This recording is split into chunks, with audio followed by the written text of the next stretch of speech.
Good. Santé.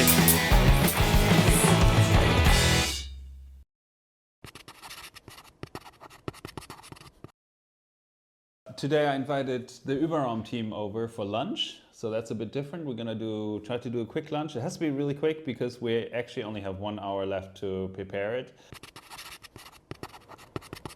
Rucola, raw beetroot, and parmesan salad, which should be like on the table at all times, so people can just serve themselves. And then we're gonna do beetroot chestnut pasta in a butternut pumpkin sauce. And then afterwards we're gonna do a swordfish steak with cappuccino and sweet potato mash and some fried echalot on top. And as a dessert, we just have a regular ice cream with, at the moment, all I could find was honeycomb. So we're gonna have real sliced up very finely. It's a bit of a chewy thing with a little bit of vanilla ice cream. Okay, with the fish we want to do a mash, and the mash shouldn't be a potato mash. It's going to be a sweet potato mixed with these cappuccino tubes, which I don't even know how you call them in English. Also, another thing I'm going to have to start preparing is the echalot, which is going to go on the fish, and then we have to get very quickly into the pasta, because we want to do the pasta on the big table, and the big table we have to set before the people come. So I'm going to put myself an alarm on for 12:45. That's in half an hour. In half an hour we have to have everything, we have to set everything up on the big table for it to go. Quickly wash the sweet potato. You can put that in the oven on 200. That probably will take a while, but then again, that's for the fish, which we serve towards the end. We're gonna have steaks of espadon, very quickly fried in butter, and then with a mash of the sweet potato and the cappuccino. Okay, we have to also make a salad, but that can be later. What we have to attack now very urgently is the pasta. I want to do pasta with beetroot. This is like a very French thing. It's long beetroot. It's really, really yummy. So I just have to peel it. I bought it already cooked because I'm lazy. Just, you don't want any skin on it, because in the pasta that's going to be really lumpy. And we're going to try to make pasta with chestnut flour. Since beetroot makes really nasty stains, as you can see, I'm going to put on my apron. Well, I'm stuck. Okay, put on my apron. For regular pasta, you basically just mix, for each 100 grams of flour, you put in 1 egg and a bit of olive oil, a bit of salt. So what we're going to do is we have the chestnut flour, and so we're going to add a bit more. We have a bit less flour because we're going to put the beetroot in, and we're going to add a bit more eggs because I'm not so sure about the about whether the chestnut flour will stick as well together as regular flour. Could have been done with a bigger knife, but that's fine. Oh, I just wanted to be quick at the moment. Already put a bit of olive oil maybe in it. Smush this into a pulp, because what we want in the end is just a mush. Okay, that's the nice color.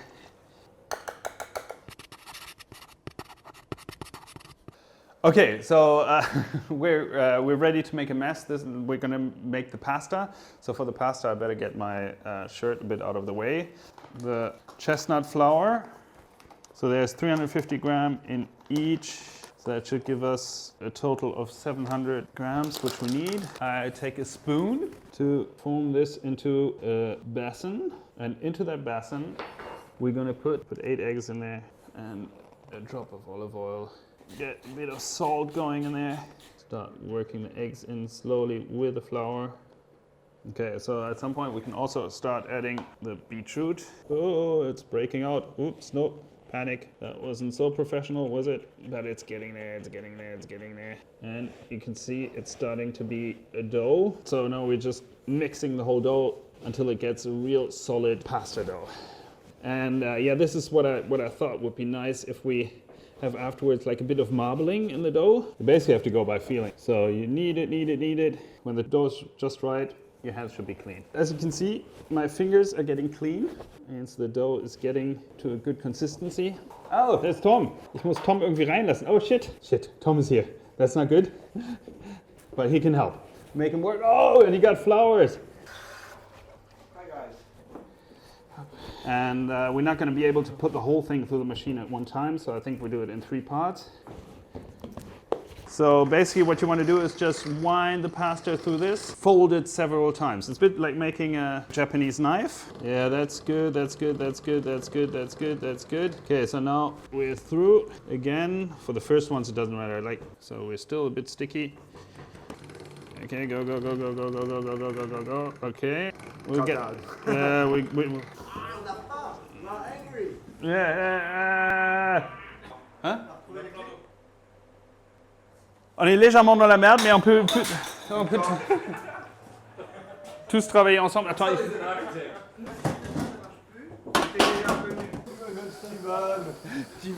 You're professional. You're professional. Okay, so this is Olivier, Julian. There's no code, you need the keys. And Nino coming. The machine definitely doesn't want to work, and I actually scraped my hand on it. Yeah, exactly. There is blood on it. That was my blood. Wait. Okay, that really didn't work. So we're gonna change. We're gonna roll the pasta out with a wine bottle. See. We do pasta by hand. Fold it over. You still need to do the folding bit.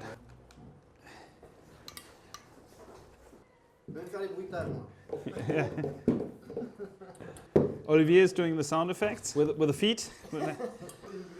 Hey, okay. Andrew, we're running so late, Andrew. You don't even want to know how late we're running. Window. No, it's the key. We should have started this yesterday, but we're doing with what we can. It's meat. It's no. Yeah, well, there's a bit of gluten in the one that we're using now to stiffen it up, so it's not 100% gluten-free. Hop. Turn around, but see if it's getting very nice and elastic. Okay. Okay, we cut the pasta into 2 centimeter thick bands. They're going to be rather thick pasta, but that's okay. Sophie is cutting too. Very cool. Better than no pasta. Up. Let's start doing the sauce. A good knob of butter. Lots of butter. I need another knife because otherwise. Da unten drunter ist so ein Krug. We're cooking in 3 languages, so that's good.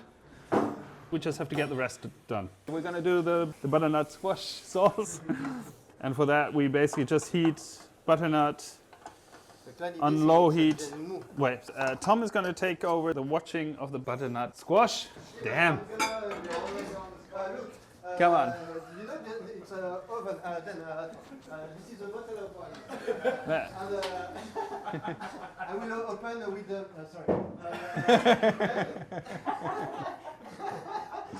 Sorry. Can you follow me? Yeah, can you follow me? You're too slow. Okay, we're starting with a salad. Come on, it's just gonna be a really quick rucola. Da, da, da, da. With that we're gonna do pomegranate and raw beetroot. Just so we stay with the beetroot. For the pomegranate, cut it in the middle. Yeah, I hope I end up in the right place. Yep, that looks good. Pull it apart. And normally we should be able to shake out the pomegranate. Nice. Yeah, there they come. Up.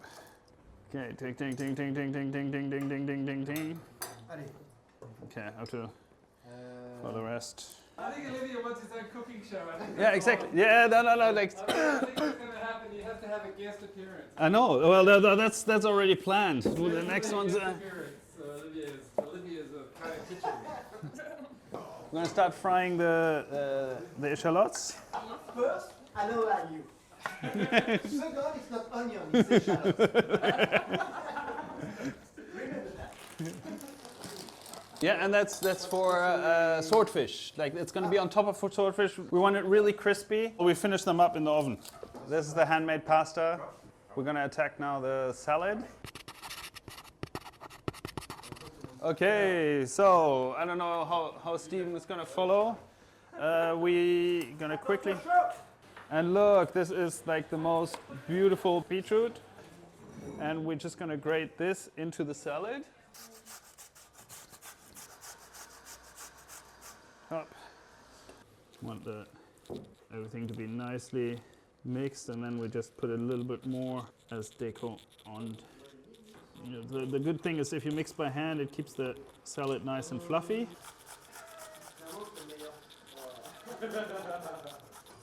Okay, and this looks really good.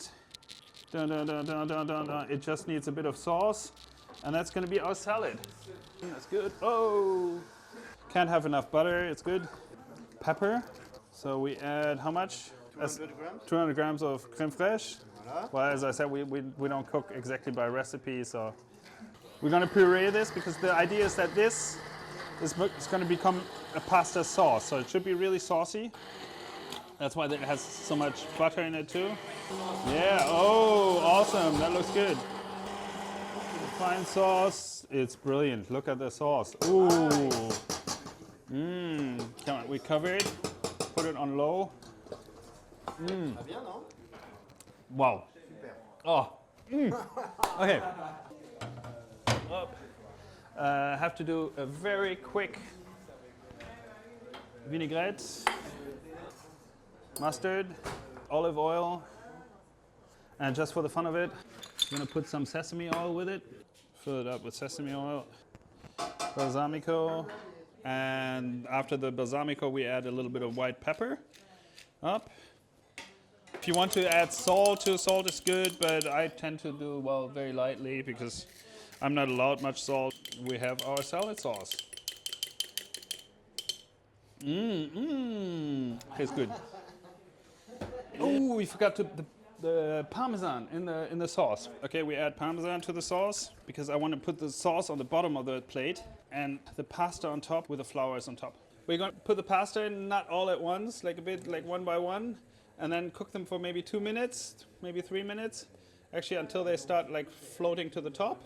And we want to have them like, you know, free floating, so I think maybe we do half, no? And we can already fill nearly the whole thing up with sauce.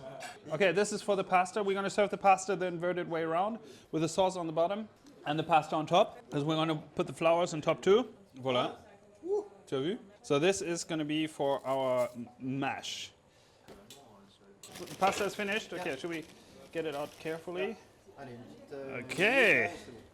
Doesn't look so bad. Okay, and we go directly to the next load. It looks like ham. Okay, so we're gonna cook cappuccino. Ça, c'est un frigo de professionnel. Ok, il est full à rabord. That's a professional fridge. It's completely filled. No, we have to get at least a bit of prettiness, and let's go. I was hoping it would be really different looking. Ta-da. I'm curious to see what this goes. Well, it was an experiment. It was an experiment. Des jambons, regarde, des jambons. I don't know if we're going to publish this one directly. I think we might keep it for the archive.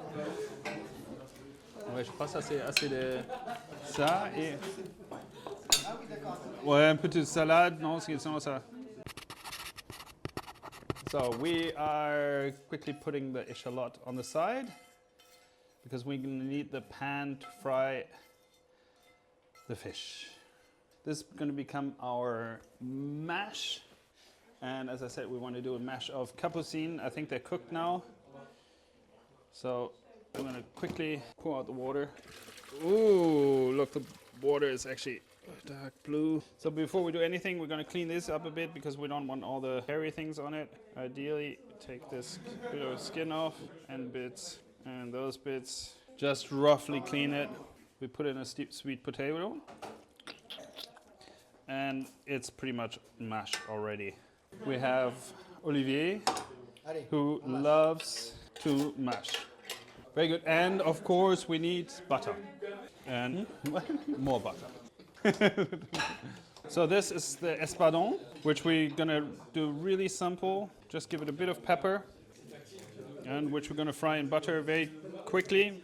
Yeah, like, and when it just starts to get brown. So for the fish, it's fairly thinly cut. So ideally it stays a tiny bit raw on the inside. So we were just gonna cook it for maximum like 2 minutes or something on each side. Donc je m'en occupe, ok? J'attaque ça au premier. Et après, on fait plein de choses avec, mais ça, il faut que je décide demain. No, this is really thin, and that's why we want to do it very hot. And come on, this is too thin. Okay, that's already done. These are, I think they're done. They're pretty much done. That was it. I'm cutting the swordfish. Yeah, it's nicely raw. And so here comes the special deal. This is special lemon caviar from Australia. Okay, and hop, hop, and hop. Damn, do we have enough? Yes, we have enough. And hop. Okay. So Olivier is going to do a different version of caramel than I usually do. I usually do butter, melt butter and then put sugar into it. And he's going to do sugar syrup and boil it down. No, boil it down, yes. Let's see what it gives. Allez. And So, I'll no, prepare the ice cream. ça va trop And vite. start Hein. cleaning up. Et une cuillère en bois. Une cuillère en bois. Ah, sont déjà le lave-vaisselle? Caramel, c'est de l'eau et du sucre, hein, c'est pas plus compliqué que ça. Donc un petit peu d'eau, on est 8. Hein, attends, fais voir. Ça devrait aller. Et là. Donc 3 cuillères à soupe de sucre. J'en fais pas tous les jours, hein, du caramel. Donc là, j'y vais un peu à vue, à l'instinct, je sais pas. Alors mon père me l'avait expliqué ça, il y a plusieurs stades dans le sucre. Non mais moi par contre j'ai toujours adoré ça, voir les stades du sucre. Il y avait, c'est quoi, petit boulet, gros boulet, petit cassé, grand cassé. Ouais, attends, stade du sucre. Ah voilà, donc là ça commence, tu vois, hop, à chauffer. Ah voilà, donc tu as le sirop à 100 degrés, le petit lissé à 103 degrés, le lissé à 104 degrés, le nappé à 106 degrés, le grand lissé, le grand perlé. Voilà, là on arrête de remuer. Et le caramel, version très simple, eau et sucre. Et là, il faut attendre que le caramel arrive à une température de 180 degrés. Là, on a des bulles qui deviennent un peu plus grosses. Voilà, tu vois, ça c'est la morve. Ça, c'est le passage de la mort, c'est ça? Parce que le plus chaud, c'est... Parce que là, si ça se trouve, si tu... Ah, moi... Ah, mais c'est pas encore... bien brunir, quand même. Ouais. Look the color. Ah, mais c'est mon... Je crois qu'on est bon. Je suis sûre que ça va durcir en plus. C'est bon, Kai. Ok. Celui-là, yeah. Look in the casserole. Voilà, et vite, vite. Vite sous l'eau.